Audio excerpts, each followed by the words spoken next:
තෙරුවන් සරණයි.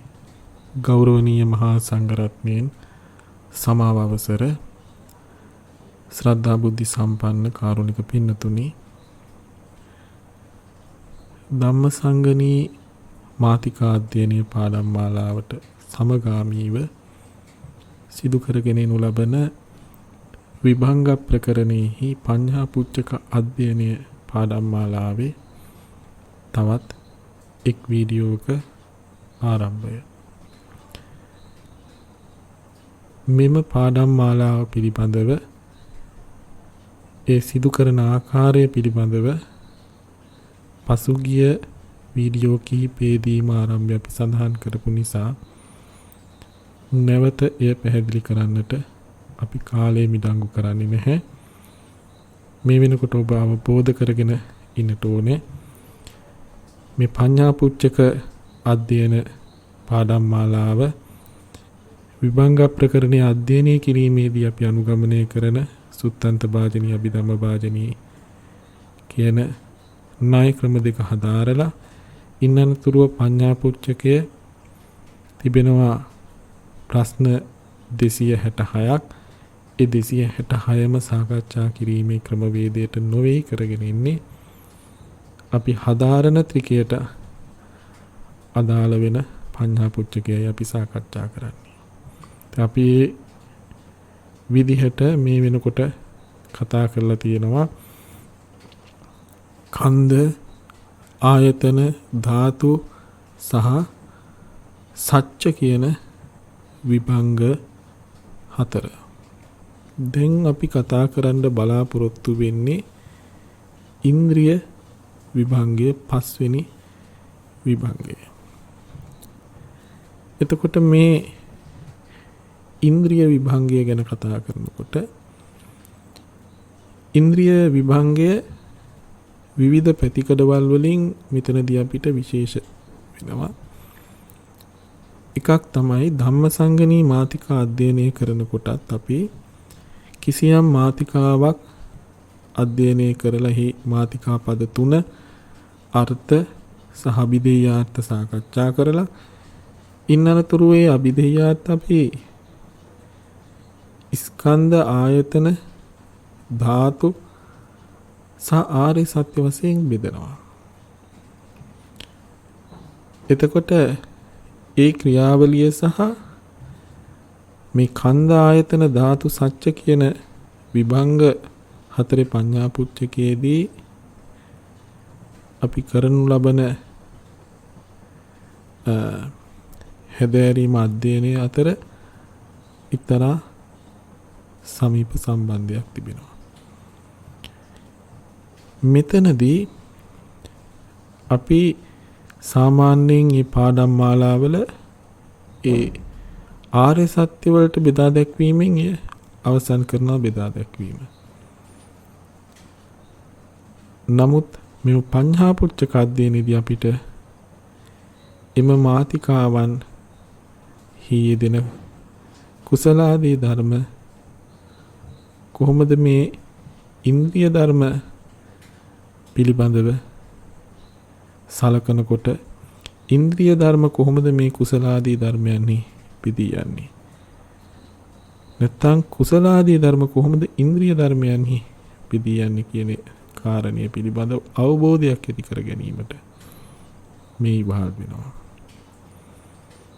එපමණක් නෙමෙයි ඉදිරියට සතිපට්ඨාන, ඉර්ධිපාද,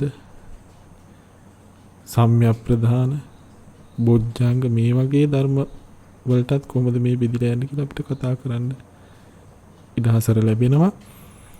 කොහොම නමුත් අර අපි මූලික අධ්‍යයනයේදී කරන්නා වූ සත්‍ය දක්වා කරන බෙදා දැක්වීමෙන් ඔබට ගිහිල්ලා කරන පළවෙනි බෙදා දැක්වීම තමයි අපි මාතිකා දැනුම භාවිතා කරන පළමු අවස්ථාව තමයි මේ ඉන්ද්‍රිය විභංගයේ පඤ්ඤා පුච්චකය. ඒක නිසා ඉන්ද්‍රිය විභංගයේ පඤ්ඤා පුච්චකය අපිට වැදගත්. තවත් කාරණයක් තමයි විභංග ප්‍රකරණයේ ඒ විභංග ගත්තහම පඤ්ඤා පුච්චක සහිත විභංග වලින්, ඒ කියන්නේ හැම විභංගයකම පඤ්ඤා පුච්චක නැහැ. පඤ්ඤා පුච්චක සහිත විභංග අතරින් වැඩිම ධර්ම සමූහයක් තිබෙන්නේ ඉන්ද්‍රිය විභංගයේ සතුවයි. ඉන්ද්‍රිය 22ක් තිබෙනවා. ධාතු තිබෙන්නේ 18යිනේ. ඒකට ඉන්ද්‍රිය විභංගයේ ධර්ම ප්‍රමාණය වැඩි. ධර්ම ප්‍රමාණය වැඩි කියන්නේ පරමාර්ථ ධර්ම බෙදී යන ආකාරයේ වැඩි කියන එක. ඒක නිසා ඊටම රසවත්, ගැඹුරු, හරවත් සහ තියුණු නුවණක් අවශ්‍ය කරන ඉතා හොඳින් අපිට සද්ධා විරිය සති සමාධි ප්‍රඥාවන් දියුණු කරගන්න පුළුවන් අවස්ථාවක් මේ විභංග ප්‍රකරණයේ පඤ්ඤා පුච්චකයේ අධ්‍යයනයෙන් ලැබෙනවා. එයත් අපි සතුටු වෙන්නට ඕන කාරණය මේ ඉන්ද්‍රිය විභංගය පිළිබඳව කතා කරනකොට. අනික තමයි ඉන්ද්‍රිය කියලා කියන්නේ යම්කිසි කටයුත්තක් පිළිබඳව ඊශ්වරත්වයේ දරන ධර්මයකට නැත්නම් ඒ ධර්මෙහි දෙයකට ඊශ්වරත්වයේ දක්වන බව හඳුන්වන්න භාවිතා කරන පදයක්. ලෝක සත්‍යෝ සමහර වෙලාවට විශ්වාස කරනවා මේ මුළු විශ්වයම ඊශ්වරයෙක් නිර්මාණය කළා. එවැනි යම් කිසි කෙනෙකු මේ ලෝකය පාලනය කරනවා. මේ ලෝකේ විනාශයත් ඔහුගේ කැමැත්ත මත සිද්ධ වෙන්නේ. අපි සියල්ල ඔහුට යටත්ව ජීවත් වෙනවා කියලා. අපි සියල්ලෝ ඔහු විසින් මවන ලද්දෝය කියලා කල්පනා කරනවා. මේකට කියන ඉස්සර නිම්මාන වාදය කියලා. මේකේ ඉස්සර නිම්මාන වාදය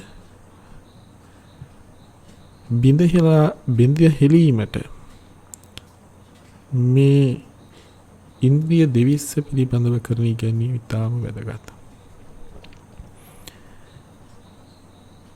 මේ සංසාර ගමනේදී මේ පරමාර්ථ ධර්ම අතරින් ඊශ්වරත්වය යම් කටයුතු පිළිබඳව ඊශ්වරත්වය දරන්නේ සත්වයෙක්වත් පුද්ගලයෙක්වත් දෙවියෙක්වත් බ්‍රහ්මයෙක්වත් ආත්මයක්වත් නොවේ. හේතු ප්‍රත්‍යයෙන් හට අරගෙන හේතු ප්‍රත්‍යයන් නිරෝධයෙන් නිරුද්ධ වෙලා යන ධර්ම සමූහයක්මයි. පරමාර්ථ ධර්ම සමූහයක්මයි.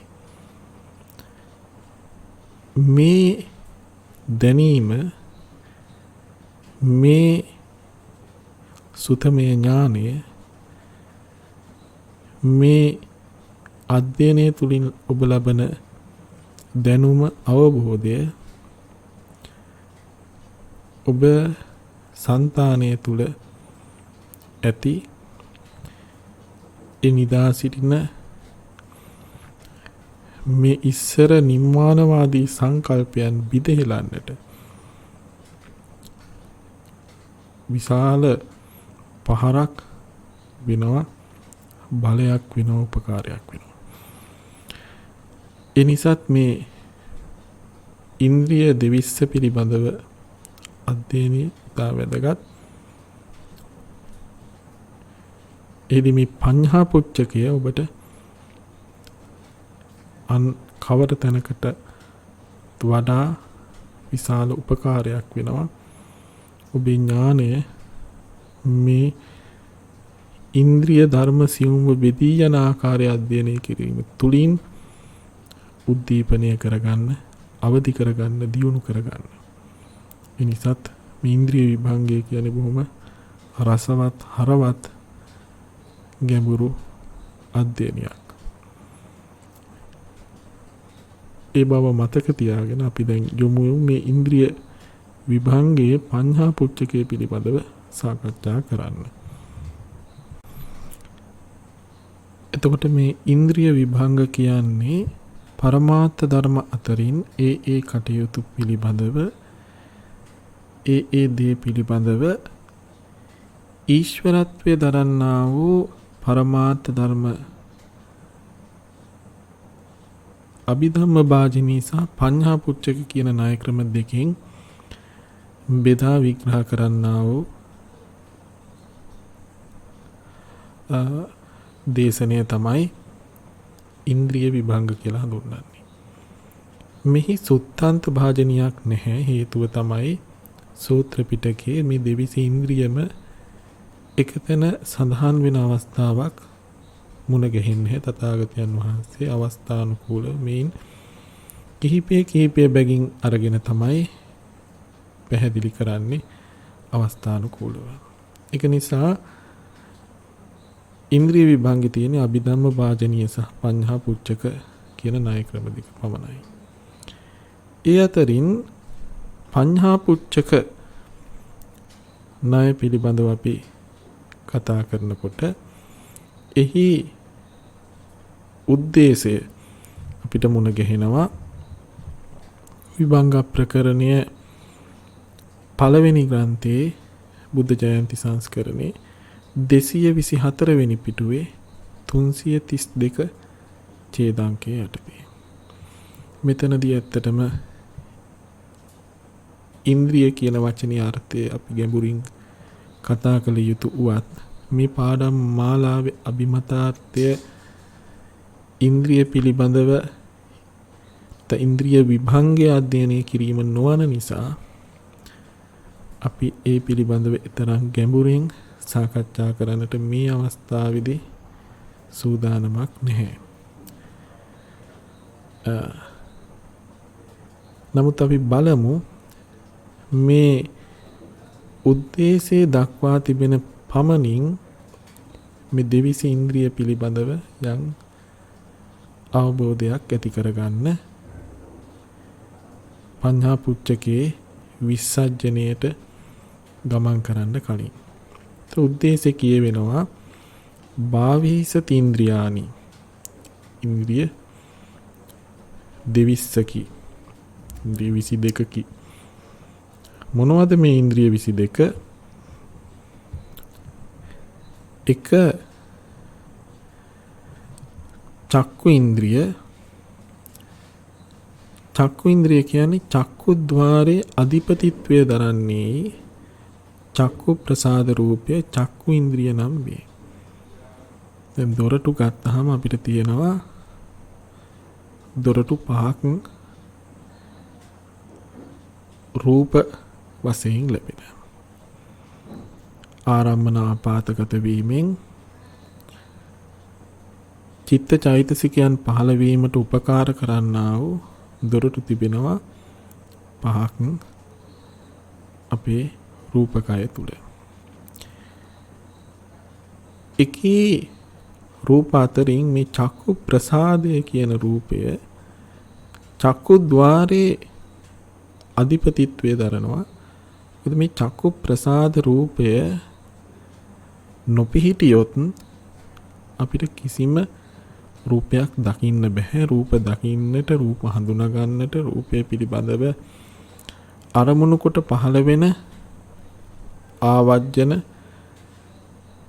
චක්කු විඥාන සම්පටිච්ඡන සම්පීර්ණ වොට්ටපනාදී කිසිදු සිතක් පහළ වෙන්නේ නෑ. ඒ වගේම මේ චක්කුද්්වාරයේ දුබල ප්‍රබල බව අනුව ඒ චිත්ත වීතිය අතිමහන්තාරම්මනද මහන්තාරම්මනද පරිත්තාරම්මනද අතිපරිත්තාරම්මනද ආදී කරුණු තීරණය වෙනවා. ඒක නිසාත් මේ චක්කුද්්වාරයේ වීතිසිත පහළ වීම සඳහා මේ චක්කු ප්‍රසාදය අධිපතිත්වය දරන ප්‍රධාන වෙනවා. ඒක නිසා චක්කුද්්වාරයේ අධිපතිත්වය දරන්නේ චක්කු ප්‍රසාදයේ චක්කු ඉන්ද්‍රිය කියලා හඳුන්වනවා. සෝත ඉන්ද්‍රියත් එහෙමයි. සෝතද්්වාරයේ අධිපතිත්වය දරන්නේ සෝත ප්‍රසාදය. ඒක නිසා සෝත ඉන්ද්‍රිය කියලා එය හඳුන්වනවා. ගාන ඉන්ද්‍රිය කියලා කියන්නේ ගානද්්වාරයේ අධිපතිත්වය දරන්නේ ගාන ප්‍රසාද රූපේ ගාන ඉන්ද්‍රිය නම් වෙනවා. ඊළඟට ජීවහින්ද්‍රිය කියන්නේ ජීවහා ద్వාරයේ අධිපතිත්වය දරන ජීවහා ප්‍රසාද රූපය. කායේන්ද්‍රිය කියන්නේ කායද්්වාරයේ අධිපතිත්වය දරන කාය ප්‍රසාද රූපය. මනීන්ද්‍රිය කියන්නේ අරමුණු දැන ගැනීම නම් වූ විඥානන ලක්ෂණය අධිපතිත්වය දරන සිත් 89 නැත්නම් 121. ඉත්ත්‍ින්ද්‍රිය කියලා කියන්නේ ස්ත්‍රී භවයේ අධිපතිත්වය දරන්නා වූ ඉත්ත්‍ින්ද්‍රිය රූපය.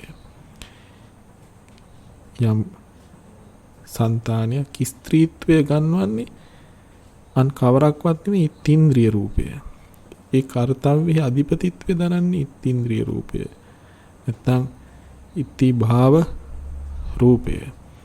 ඉතින් ඉත්ති භාව රූපය හඳුන්වනවා ඉත්ත්‍ින්ද්‍රිය කියලා. ඒ විදිහටම පුරුෂේන්ද්‍රිය තමයි පුරුෂ භවයේ අධිපතිත්වය දරන්නේ. සබ් පුරුෂේන්ද්‍රිය නැත්නම් පුරුෂ භාව රූපය හඳුන්වනවා පුරුෂේන්ද්‍රිය කියලා. ඊළඟට මේ උපාදින්නක කයත් නාම సంతානයත් අනුපාලනය කරන රකින්න ලක්ෂණයේ අධිපතිත්වය දරන්නේ රූප ජීවිතේන්ද්‍රිය හා නාම ජීවිතේන්ද්‍රිය කියන නාම රූප ධර්ම දෙක. ඒ නාම රූප ධර්ම දෙක ජීවිතේන්ද්‍රිය කියලා හඳුන්වනවා. ඊළඟට සුඛ ලක්ෂණෙහි කායිකව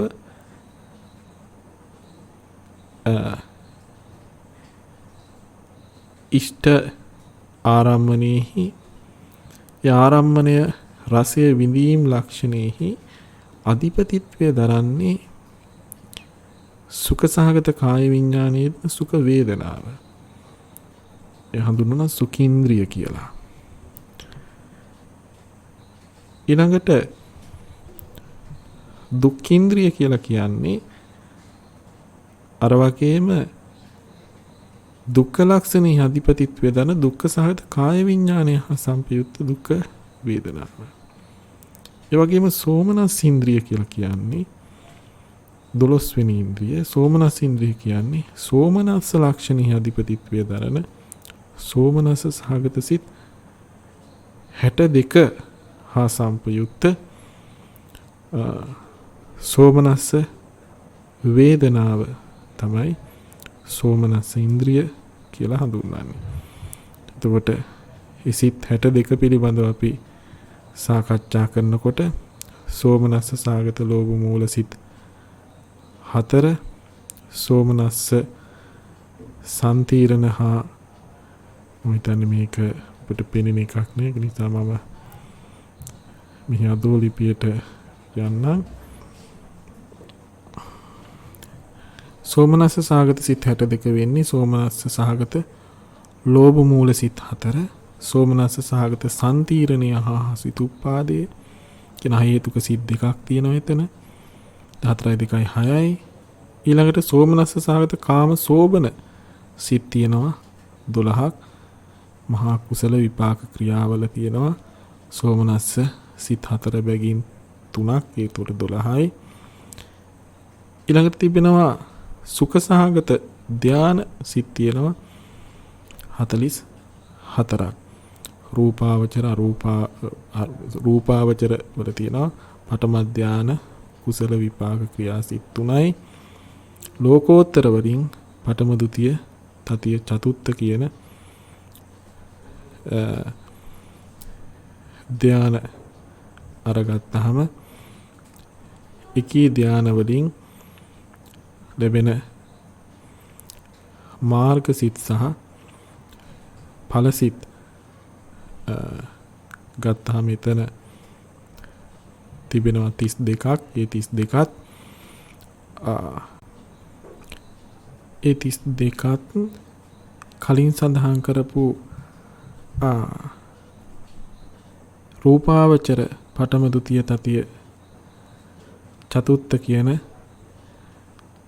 කුසල විපාක ක්‍රියාසිත 12ත් එකව කළාම සුඛ සහගත ධාන සිත් සියල්ල තියෙනවා 44ක්.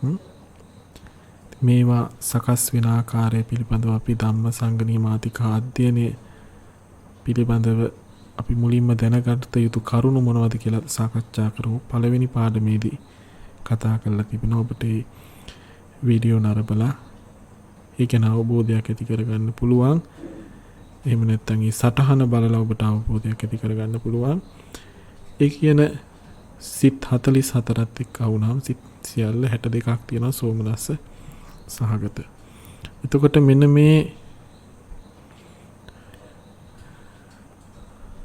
සෝමනස්ස සහගත සිත් 62හි සම්පයුක්ත සෝමනස්ස වේදනාව තමයි සෝමනස් ඉන්ද්‍රිය කියලා හඳුන්වන්නේ. දෝමනස් ඉන්ද්‍රිය කියන්නේ පටික සම්පයුක්ත සිත් දෙක හා සම්පයුක්ත දෝමනස්ස වේදනාව. දෝමනස්ස ලක්ෂණයෙහි අධිපතිත්වයේ ධර්ම නිසා. උපේක්ඛ ඉන්ද්‍රිය කියලා කියන්නේ උපේක්ඛා ලක්ෂණයෙහි අරමුණු රසය මධ්‍යස්ථ විඳ ගැනීමේ ලක්ෂණයෙහි ඊශ්වරත්වයේ දරන උපේක්ඛා සහගත සිත් 55හි සම්පයුක්ත උපේක්ඛා වේදනාව තමයි උපේක්ඛේන්ද්‍රිය වශයෙන් හඳුන්වන්නේ. එතකොට එතන සිත් 55ක් ගැන කියන. එතකොට සිත් 55 ගන්නකොට ඇත්තටම අකුසල සිත් 6ක් උපේක්ඛා සහගතයි. ඊළඟට අහේතුක සිත් වලින් 14ක් උපේක්ඛා සහගතයි. එතකොට එතන 6යි 14යි 20ක් තිබෙනවා. ඊළඟට කාම සෝබන සිත් වලින් 12ක් කුසල වලින් 4ක් විපාක වලින් 4ක් සහ ක්‍රියා වලින් 4ක් වශයෙන් 12ක් උපේක්ඛා සහගතයි. එතකොට 20යි 12යි 32ක් තිබෙනවා. ඊළඟට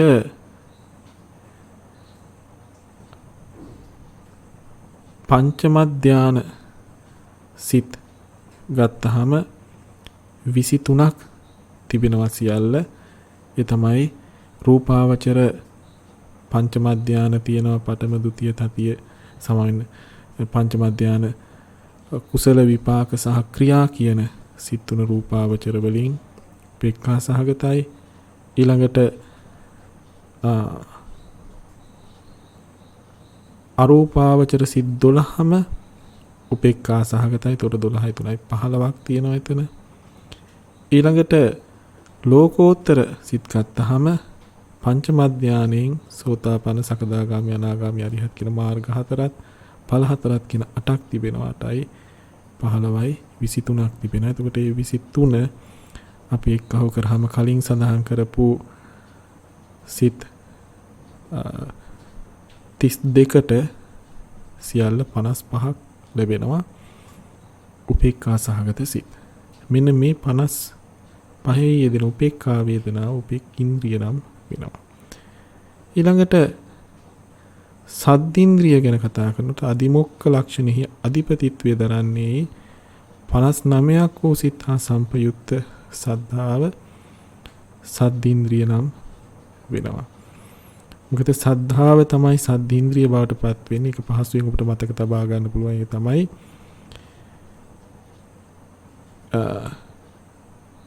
සිත් 89න් සිත් 30ක් ගත්තාම කියන්නේ අකුසල් සිත් 12ත් අහේතුක සිත් 18ත් කියන සිත් 30 අසෝබන සිත්. ඒ අසෝබන සිත් එකකවත් සද්ධාවේ දෙන්නේ නැහැ. සද්ධාව කියන්නේ සෝබන සාධාරණ චෛතසිකයක්. අකුසල් සිත් සහ අහේතුක සිත් සමග සම්පයුක්ත නොවෙන්නා වූ චෛතසිකයක්. ඒ නිසා එය සම්පයුක්ත වෙන්නේ එතනින් එහාට තියෙන සෝබන සිත් 59. සෝබන සිත් 59 යෙදෙන සද්ධාව තමයි සද්දින්ද්‍රිය වෙන්නේ. අදිමොක්ඛ ලක්ෂණෙහි අරමුණක ස්ථිරව පිහිටීම් ලක්ෂණෙහි අධිපතිත්වය දරනවා. ඊළඟට විරිය ඉන්ද්‍රිය කියන්නේ පග්ඝා ලක්ෂණෙහි පග්ඝායවත් වීර්ය ලක්ෂණෙහි අධිපතිත්වය දරන විරිය චෛතසිකයට නමක්. නැත්නම් විරිය චෛතසිකය තමයි මෙහිදී හඳුන්වන්නේ විරිය ඉන්ද්‍රිය කියලා. විරිය ඉන්ද්‍රිය ගැන කතා කරනකොට විරිය ඉන්ද්‍රිය සිත් 89 මේ දෙන්නේ නැහැ. විරිය ඉන්ද්‍රිය යෙදෙන්නේ සිත් 73ක පමණයි. ඒ කියන්නේ දෙපස් විඥාන සිත් 10 මේ විරිය ඉන්ද්‍රිය යෙදෙන්නේ නැහැ. ඒ වගේම සම්පටිච්ඡන සිත් 2 සම්තිර්ණ සිත් 3 කියන මේ සිත් වලත් යෙදෙන්නේ නැහැ. ඒ කියන්නේ අහේතුක විපාක 15ෙම යෙදෙන්නේ නැහැ මේ විරිය කියන චෛතසිකය. ඒ වගේම අහේතුක ක්‍රියාසිත අතරින් පංචද්වාරාවචන සිත සමගත් වීරිය දෙන්නේ නැහැ. එතකොට සිත් 16ක වීරිය දෙන්නේ නැහැ. ඒ හැරුණාම අනිකුත් සිත් 73හි විරීන්ද්‍රිය යෙදෙනවා. කියන්නේ මේ 73හි යෙදෙන්නා වූ වීරිය පග්ඝහ හෙවත් වීර්ය ලක්ෂණයේ අධිපතිත්වය දරන නිසා විරීන්ද්‍රිය නම් වෙනවා. ඊළඟට සතීන්ද්‍රිය ගැන කතා කරනකොට සතීන්ද්‍රියත් සද්දීන්ද්‍රිය වගේ ඔබට මතක තබා ගන්න පුළුවන් සෝබන සාධාරණ චෛතසිකයක්. ඒක නිසා සෝබන සිත් 59 යෙදෙන සතිය තමයි සතීන්ද්‍රිය වෙන්නේ. ඒට හේතුව තමයි සතිය උප ဋ ාණ හෙවත් එළඹ සිටීම් ලක්ෂණෙහි අධිපතිත්වය දරන නිසා. ඊළඟට සමාධීන්ද්‍රිය ගැන කතා කරනකොට සමාධීන්ද්‍රියත් ඉතා වැදගත් වෙනවා. මොකද සමාධි ඉන්ද්‍රිය කියනකොට සමාධි ඉන්ද්‍රිය බවට පත් වෙන්නේ ඒකාග්‍රතාවය.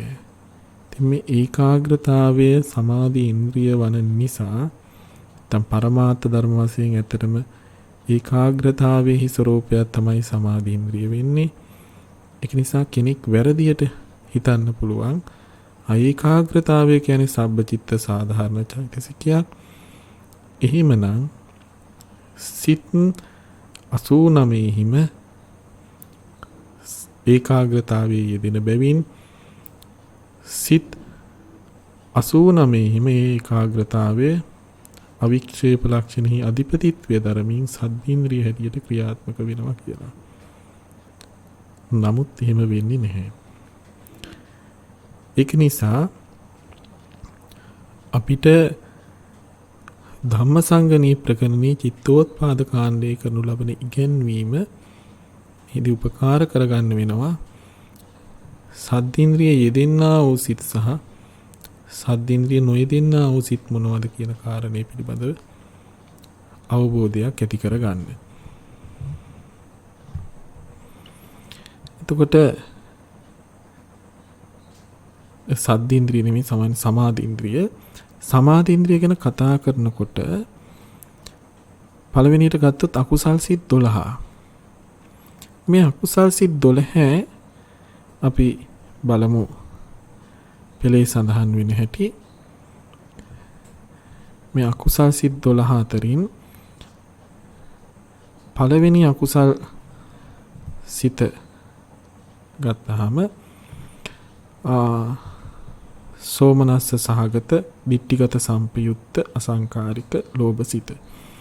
එතකොට එතනදී බැලුවොත් ඔබට පේනවා විරීන්ද්‍රියං හෝති සමාධීන්ද්‍රියං හෝති මනීන්ද්‍රියං හෝති සෝමනස්ස ඉන්ද්‍රියං හෝති ජීවිතේන්ද්‍රියං හෝති කියලා ඉන්ද්‍රිය ධර්ම 1 2 3 4 5ක් දැක්වෙනවා.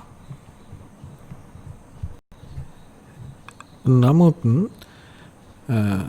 දැන් ඒකාග්‍රතාවය කියන්නේ සබ්බචිත්ත සාධාරණ චෛතසිකයක්නේ. ඒ හිම වුණත් අපි අරගෙන බැලුවොත්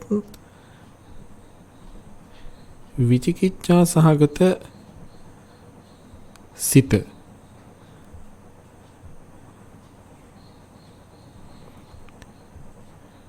ධම්මසංගණී ප්‍රකරණේ විචිකිච්ඡා සහගත සිත පිළිබඳව අපි බලමු.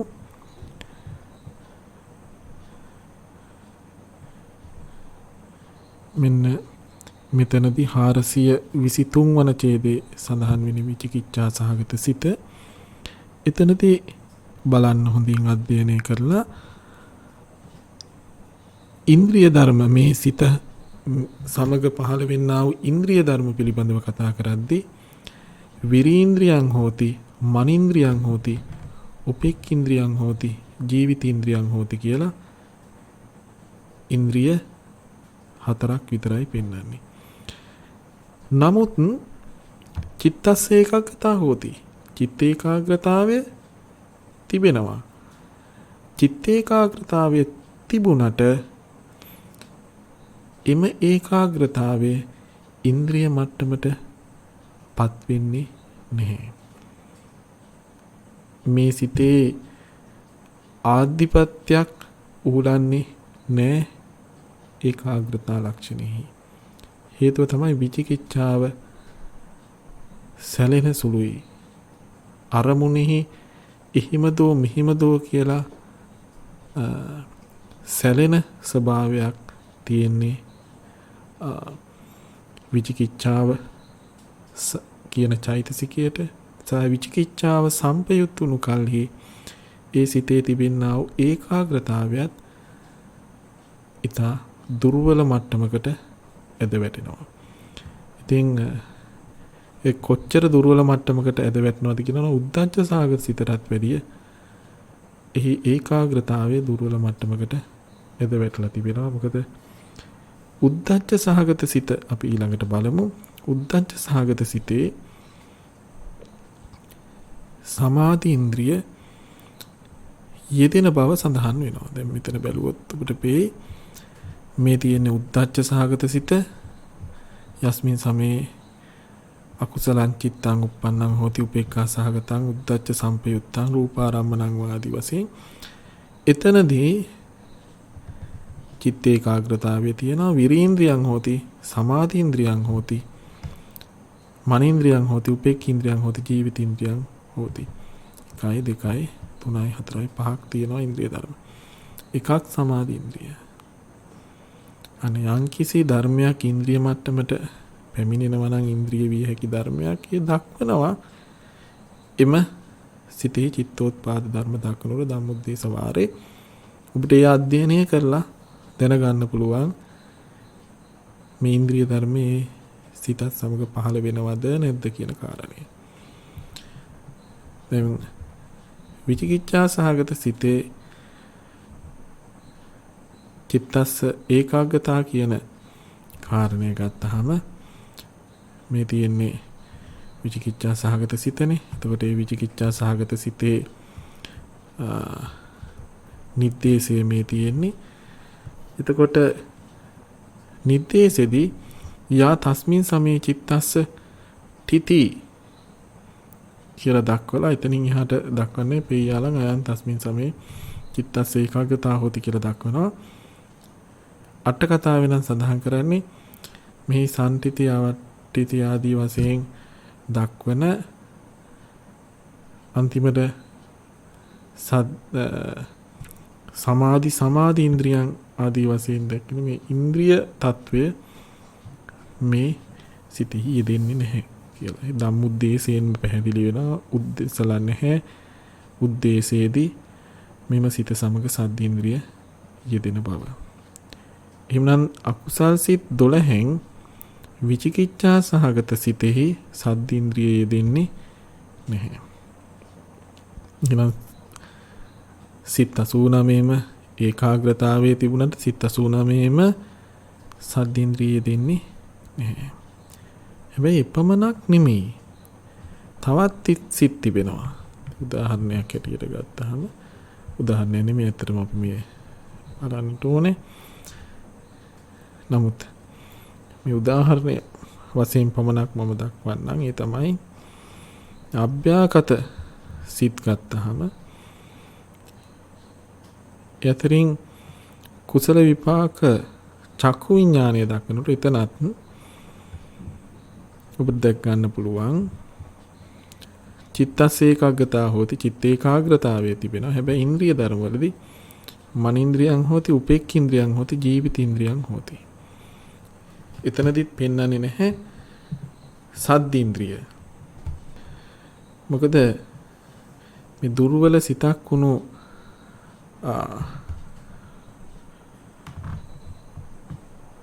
චක්කු විඥාන සිතෙහි ඒකාග්‍රතාවයේ තිබුණට එය ඉන්ද්‍රිය මට්ටමට දියුණු වෙන්නේ නැහැ. එපමණක් නෙමෙයි සද්දේන්ද්‍රිය පහළ නොවන සමාධීන්ද්‍රිය පහළ නොවන සිත් තිබෙන්නේ මේ අහේතුක විපාක සිත් පහළ වීම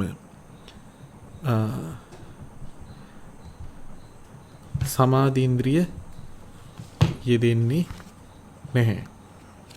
ඒ විතරක් නෙමෙයි අහේතුක සිත් පිළිබඳව කතා කරනකොට අහේතුක සිත් අතරින් පංචද්වාරා වජ්ජන සිතෙත් සමාධීන්ද්‍රිය යෙදෙන්නේ නැහැ. එතකොට සමාධීන්ද්‍රිය නොයෙදෙන්නා වූ සිත් තිබෙනවා. අහේතුක සිත් 16කුත් ඒ වගේම විචිකිච්ඡා සහගත අකුසල සිතත් කියන සිත් 17ක් තිබෙනවා. එතකොට සිත් 89න් සිත් 17ක් ඇරුණාම සිත් 72ක පමණයි සමාධීන්ද්‍රිය යෙදෙන්නේ. ඒ සිත්වල යෙදෙන ඒකාග්‍රතාවයේ විතරයි සමාධීන්ද්‍රිය බවට පැමිණෙන්නේ. ඒකාග්‍රතාවය සබ්බචිත්ත සාධාරණ වුණාට. ඒ විශේෂ කාරණයක් ඔබ මතකයේ රඳවා ගන්නට ඕනේ. අමතක කරන්න එපා. ඒ කාරණේ නැත්තම් වැරදියටයි ඔබ පඤ්ඤා පුච්චකයේ අධ්‍යයනය කරනකොට අභිදේයාර්ථ දුරාගන්නේ. එහිදී අතපසු වීම සහ වැරදි ඔබ අතින් සිද්ධ වෙන්න පුළුවන්. ඊට පඤ්ඤේන්ද්‍රිය ගැන කතා කරනකොට ප්‍රඥාවේ දෙන සිත් 47ක් තිබෙනවා. ඒ සිත් 47 දෙන ප්‍රඥාව දර්ශන ලක්ෂණෙහි අධිපතිත්වයේ දරන නිසා පඤ්ඤේන්ද්‍රිය කියලා හඳුන්වනවා. දර්ශන ලක්ෂණය කියන්නේ අනිත්‍ය ආදී ලක්ෂණ ඒ වගේම කම්මඵල ආදී දෙක ගැනීමෙහි අධිපතිත්වයේ දරන්නේ. එය තමයි මෙතන දර්ශනීය කියන්නේ. හැට පෙන්න දැකීමක් නෙමෙයි, නුවණට පෙන්න දැක්මක්. ඒ දැකීමෙහි අධිපතිත්වයේ දරන්නේ චක්කු ඉන්ද්‍රිය හැම නෙමෙයි පඤ්ඤේන්ද්‍රියයි. ඒක නිසා ප්‍රඥාව පඤ්ඤේන්ද්‍රිය කියලා හැඳින්වෙනවා. ඊට අනඤ්ඤා තඤ්ඤස්සාමීති ඉන්ද්‍රිය කියන්නේ නොදද්දේ දැනගනිමි. කලින් දැක නැති නිර්වාණය දැනගන්නෙමි කියා. කලින් නොදත් ධර්මය දැනගන්නෙමි කියා සෝතාපන්න මාර්ග චිත්තයත් එක්ක පවතිනා වූ දැනීම් ලක්ෂණෙහි අධිපතිත්වය දරන්නා වූ ප්‍රඥාව අනඤ්ඤා තඤ්ඤස්සාමීති ඉන්ද්‍රිය කියලා හඳුන්වනවා. ඊළඟට අපිට පහසුයි මේ 22 වෙනි එක ගන්න එක. 22 වෙනි එක කියන අඤ්ඤතාවීන්ද්‍රිය. අරිහත් ඵලසිතෙහි යෙදෙන දැනගන්නා ලද භවෙහි අධිපතිත්වය දරන්නේ. අරිහත් ඵලයත් එක්ක දැනගත යුතු නිවන දැනගෙන අවසන් වෙනවා. තව දුරටත් දැනගත යුත්තක් නෑ. ඒ කටයුත්ත අවසන් කරා වූ ප්‍රඥාව අවසන් කරන්නා වූ ප්‍රඥාව අඤ්ඤතාවීන්ද්‍රිය කියලා හඳුන්වනවා. දැනගෙන අවසන් කළ අර්ථයෙන්. මේ මැද තියෙන ලෝකෝත්තර මාර්ගසිත සහ ඵලසිත 6ක් සමග යෙදෙනා වූ ප්‍රඥාව දැනගත් දේම නැවත නැවත දැනගනිමි. එහි අධිපතිත්වයේ දරන්නේ කියන අර්ථයෙන් අඤ්ඤේන්ද්‍රිය කියලා. තින් මේ විදිහට තමයි මේ දෙවිසි ඉන්ද්‍රිය ධර්මයන්ගේ අභිදේයාර්ථ ඔබ විසින් තේරුම් ගත යුත්තේ. අවබෝධ කරගත යුත්තේ. එතනදී අර විරියේන්ද්‍රිය පිළිබඳව දක්වපු කාරණය, ඒ වගේම සමාධීන්ද්‍රිය පිළිබඳව දක්වපු කාරණය විශේෂයෙන් ඔබ මතක තබා ගත යුතුයි. ඉතින් මෙම වීඩියෝ අපි මෙතනින් සමාප්ත කරනවා. මොකද මෙහි පඤ්ඤා පුච්චකේ විසර්ජනයත් අධ්‍යයනය කළොත් අපිට නිදහසේ කාලය අරගෙන කරන්න අපහසු වේවි. ඒක නිසා අපි ඊළඟ වීඩියෝවේදී මේ පිළිබඳව සාකච්ඡා කරමු. දැන්ට මේ අභිදේයාර්ථ බෙදී යන ආකාරය ඉන්ද්‍රිය දෙවිසේ හොඳින් ග්‍රහණය කරගන්න උත්සාහ කරන්න. තෙරුවන් සරණයි.